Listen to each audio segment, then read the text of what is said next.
You bought the seeds. You bought the soil. You bought the little plastic trays with the clear dome lids that fog up in the window.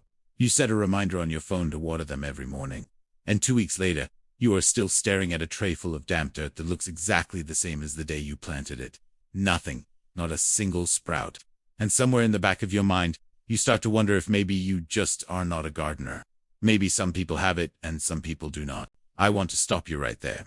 Because the problem was never you. The problem happened before the seed ever touched the soil. And for less than $3 using things you already own, you can fix it permanently. Starting tonight, my name is not important right now. What is important is that about 6 years ago, I was exactly where you are. Failed trays. Wasted packets. A backyard garden that looked more like a dirt patch than anything edible. Then I met a woman named Ruth. She was 79 years old, living on a small property outside of Lexington, Kentucky, and she had been growing her own food since she was 8 years old. Her grandmother had taught her. Her grandmother's mother had taught her grandmother. It went back further than any of them could trace. Ruth grew tomatoes that people drove 40 minutes to buy from her porch. She grew pole beans that climbed 6 feet by June. She grew carrots that slid out of the ground like they had been waiting to be found. And when I asked her what she did differently, she did not talk about soil pH. She did not mention grow lights. She pulled open a kitchen drawer and showed me a folded piece of cotton cloth, a mason jar, and a small bottle of something I did not expect. That drawer held the answer to every failed seed tray I had ever owned. Today, I am going to walk you through exactly what Ruth showed me, step by step. And I am going to share something toward the end of this video, a method I later found referenced in a 1902 agricultural report from the University of Kentucky's early extension program that almost no one in modern gardening has ever heard of. Stay with me. This changes everything. Here is the thing no one explains when they sell you a seed packet. The seed is not trying to grow. Not yet. A seed is trying to survive. Every seed that comes out of that paper envelope is wrapped in a protective shell, a coat, a barrier built by millions of years of nature, saying not yet. Wait for the right conditions. Wait for the right moment. That coating exists to stop the seed from sprouting during a random warm week in February, only to be killed by a frost 3 days later. In the wild, that coating breaks down slowly. Rain softens it. Temperature swings, crack it. Soil acids wear it down. Microbes work at it from the outside while the embryo pushes from the inside. It is a slow conversation between a seed and its environment. When you drop that seed straight from the packet into garden soil, you are skipping the entire first chapter of that conversation. You are asking the seed to start sprinting before it has even laced its shoes. And here's the part that should make you genuinely angry. The average home germination rate, meaning the percentage of seeds you plant that actually come up, sits somewhere between 40 and 60% on a good year. That means for every 10 seeds you plant, 4 to 6 just disappear. They rot. They abort. They never wake up. The seed companies know this number. They have always known it. And their solution is not to fix the problem.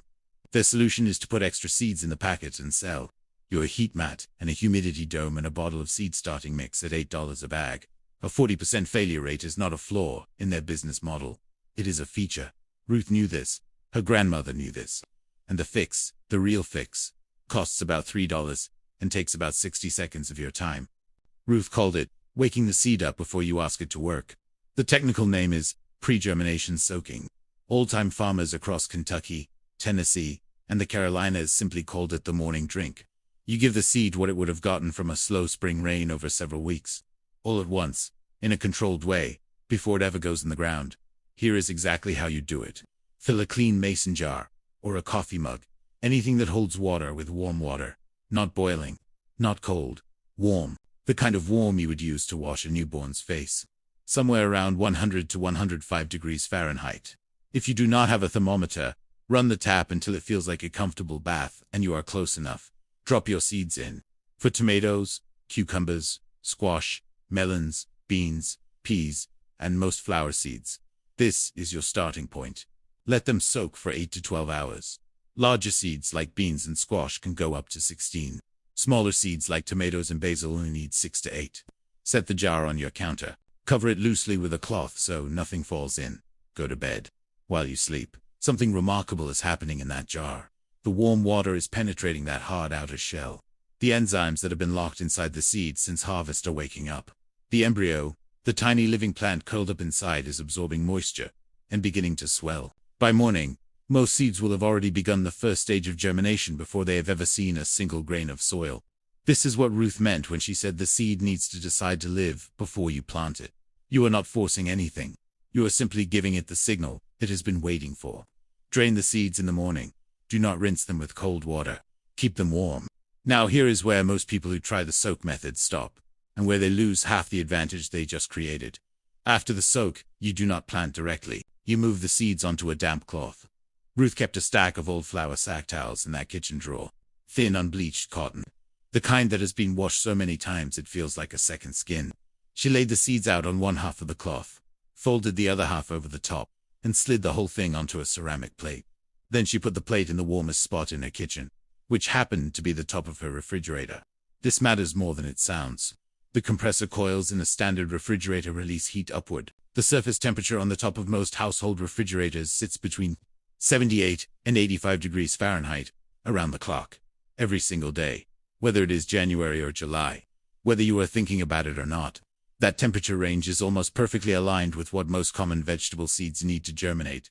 Tomatoes prefer 80 degrees, cucumbers 182, squash peaks around 85, peppers, which are notoriously slow from cold starts, absolutely thrive at 85 to 90. You have had a free seed warming station on top of your refrigerator your entire adult life. It just never had seeds on it before. Within 24 to 72 hours of sitting on that damp cloth in that warm spot, you will see it. A tiny white thread emerging from the tip of the seed. That is the radicle, the very first root. And once you see it, the seed has crossed the line. It has committed to life. It is no longer waiting. Planted at that point, tail pointing gently downward, at the depth listed on your packet. Because the seed is already active, it does not waste energy trying to break through its shell in the soil. It simply continues what it started on your counter. Germination in the ground happens in 2 to 4 days, sometimes less. Compare that to the 2 to 3 weeks you have been waiting and watching bare dirt. That is the difference. That is the whole thing. I need to pause here and tell you the single mistake that sends people back to the old way. The cloth dries out. It sounds simple. It is simple. It is simple. But it ends more germination attempts than any other factor. You check your seeds on day 1, and the cloth is perfect. You check it on day 2, and it has dried to a stiff rectangle, and 2 of your tomato seedlings have aborted mid-sprout. Check the cloth twice a day, morning and evening. It should feel the way Ruth described it, like the underside of a cool stone, pulled from a creek bed on a warm afternoon. Damp, but not dripping. Cool, but not cold. If it has dried out, do not pour water over the seeds. Mist the edges of the cloth with a spray bottle. Let the moisture wick inward naturally. This protects the tiny roots that may have already begun to emerge. If water is pooling anywhere on the plate, inside the bag if you have covered it, you have gone too far the other direction. Blot the excess. Too much water drowns the oxygen exchange the seed needs. The seed will rot before it roots every single time.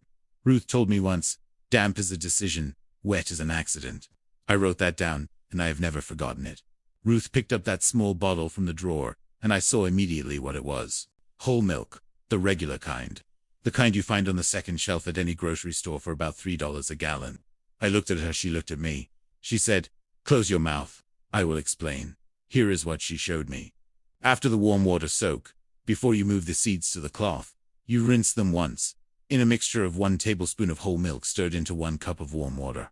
A brief rinse, 30 seconds at most. Swirl the seeds gently, drain, and then proceed to the cloth exactly as I described. I want to be honest with you. When she showed me this, I thought it was a charming old habit with no real basis. I was polite about it, but inside I was skeptical. Then I went home and I looked it up.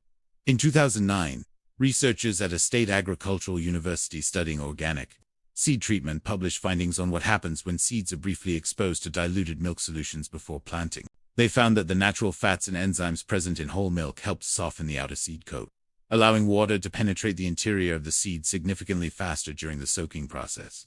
In addition, the naturally occurring bacteria in minimally processed milk introduced beneficial microbial colonies to the surface of the seed.